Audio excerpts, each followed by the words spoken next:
Everyone, সবাই কেমন আছেন? আশা করি প্রত্যেকে ভীষণ ভীষণ ভালো আছেন, আর আমিও কিন্তু খুব ভালো রয়েছি।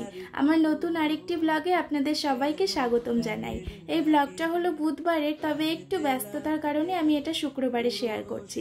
তো চলুন ব্লগটা স্টার্ট করা যায়। আজ হলো বুধবার, আমার সমস্ত এক্সাম শেষ হয়ে গিয়েছে, তবে আমার টিউশন এখনো স্টার্ট হয়নি, তাই ঝাড়া হাত পায়ে বাড়িতে 2-4 দিন একটু বসে থাকবো। আজকে সকালবেলা গিনিকে স্নান খাওয়া করিয়ে টিভি চালিয়ে বিছানার উপর ছেড়ে দিলাম নাচানাচি করবে বলে। এদিকে রান্নাঘরে গিয়ে সবার প্রথমে আমি মাছ ভাজা আর খারকোল পাতা বেটে নিয়েছি। ইন্ডাকশনে বসিয়েছি গিনির জন্য মাছের ঝোল, আর আমাদের বাড়ির প্রত্যেকের জন্য আজকে ছিল চিংড়ি মাছের ঝাল। এরই মধ্যে গিনি একটা কাণ্ড করে আমার কাছে হাজির। ঘরে বসে অনেকক্ষণ থেকে আমাকে মা মা বলে ডাকছিল, কিন্তু রান্না পুড়ে যাবে জন্য আমি যেতে পারিনি। একটু পরে দেখি নিজেই সিঁদুরের কৌটো হাতে নিয়ে আমার সামনে হাজির। আমার সিঁদুরের কৌটাটা আমি যেই গুপ্ত জায়গাতেই রাখি না কেন, সেখান থেকেই ও ঠিক কি করে না কি করে খুঁজে বের করে নেয়।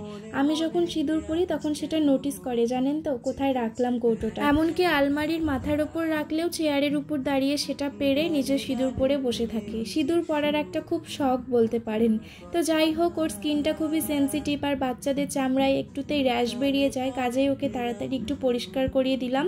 তারপরে আবার রান্নার জগতে ফিরে আসলাম। আজকে আমাদের বুধবার, আমিষ খাবার দিন, তবে নিরামিষ আর আমিষ দু ধরনের রান্নাই করেছি, কারণ বাড়িতে দাদু শ্বশুর এসেছে। দাদু শ্বশুর মানে আমার দাদু নিরামিষ খান বহু বছর ধরে, তো তার জন্য নিরামিষ রান্না থাকছেই। তার সাথে আমাদের সবার জন্য ছিল চিংড়ি মাছের ঝাল। অন্যদিন অবশ্য আমি মালাইকারিটাই বানাই, তবে এতে উপকরণ প্রচুর লাগে, সময়টাও বেশি প্রয়োজন হয়, তাই আজকে ঝালটাই বানালাম আলু দিয়ে। দাদুর জন্য ছিল সবজি, মাসকালাইয়ের ডাল, নিরামিষভাবে খারকোল পাতার বাটা, বেগুন ভাজা, লাল শাক ভাজা আর আনারস দিয়ে চাটনি। আনারস দিয়ে চাটনিটা প্রথমবার ট্রাই করলাম, তবে বেশ ভালো হয়েছে। আর আমাদের জন্য আজকে স্পেশালভাবে বানিয়েছিলাম খারকোল পাতার বাটা। খারকোল পাতাকে কিন্তু অনেকে খানমান পাতাও বলে, তবে আমরা খারকোল বা খানমান দুটোই বলি। এই বাটাটা আমার ভীষণ পছন্দ।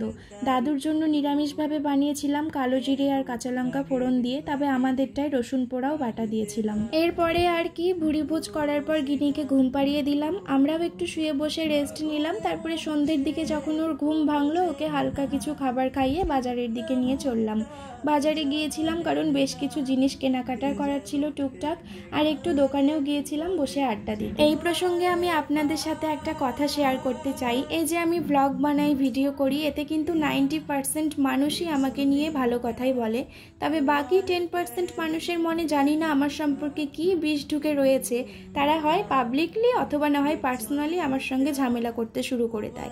আপনারা যারা আমার ভিডিওগুলো অনেক দিন আগে থেকে দেখেন বা রোজ আমার ব্লগ দেখেন, সেখানে কিন্তু দেখবেন যে আমার ভিডিওতে আমি শুধুমাত্র নিজে কি পড়ছি, নিজে কি খাচ্ছি বা কি করছি, কেমন পড়াশুনো করছি বা আমার বাচ্চা কি করছে, এগুলো নিয়েই সমালোচনা করি।